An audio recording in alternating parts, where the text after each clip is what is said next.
Line direct करून द्या. जोपर्यंत आमचे जुने मीटर येत नाही तोपर्यंत लाईन डायरेक्ट ठेवा.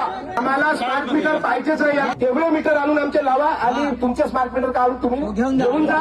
ते विका का तुम्ही काही करा, आमचे मीटर आम्हाला द्या. आज शेतकऱ्यांची आत्महत्या पाहिल्या तुम्ही, आता वीज ग्राहकांची आत्महत्या पाहा काही दिवसांनी. इतका जो पैसा चाललाय ना, कुठून पैसा आणणार आहे? आज ज्यादा 400 रुपये 500 रुपये इलेक्ट्रिक बिल होता तो 5,000 रुपये म्हणजे 7,000 रुपये वर्षाचे कुठून करणार आहे? म्हणजे तुम्ही आम्हाला बरबाद करायला लागले का? रत्नागिरीला जेव्हा नाही का घेराव आंदोलन झाला, तिथलं वीज मीटर बदलून दिले, मग एकावन्न बदलून दे. बरं, आम्ही आलो तेव्हापासून यांनी आपल्या अधिकाऱ्यांना का फोन नाही केला? याचे फोन कसे नाही उचलत आहे? कसे फोन नाही उचलत आहे? चुक्या बनवून राहिले का? तुम्ही एसपी साहेबांना फोन लावा, ते त्यांना फोन लावायला लावा.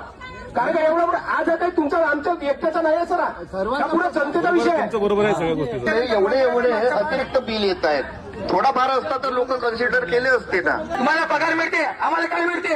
मिळतील त्यांच्यावर तुम्ही तात्काळीने कारवाई करा. यामध्ये सरकारची लोकांची सहमती आहे, हो की नाही?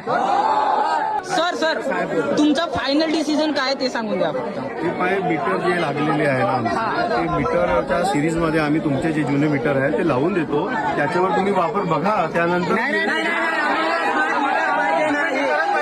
स्मार्ट मीटर जे लावलेले आहेत ते काढून आणा आणि आमचे जुने मीटर लावून द्या. जुने मीटर काढण्याचं कारण काय? बिघडले होते का म्हणून काढलं का तुम्ही? बिघडले नाही. नवीन टेक्नॉलॉजीचे जे मीटर आले, आपण जसं अपग्रेड होतो तसं स्मार्ट ते सुद्धा डिजिटल मीटर होते ना, त्याच्यात टेक्नॉलॉजी होती ना, ते डिजिटलच होते ना.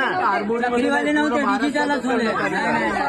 चक्रीवाले नव्हते, ते जुने होते ना, ते चक्रीवाले होते. आता जे मीटर लावले आहे ते डिजिटल मीटर होते.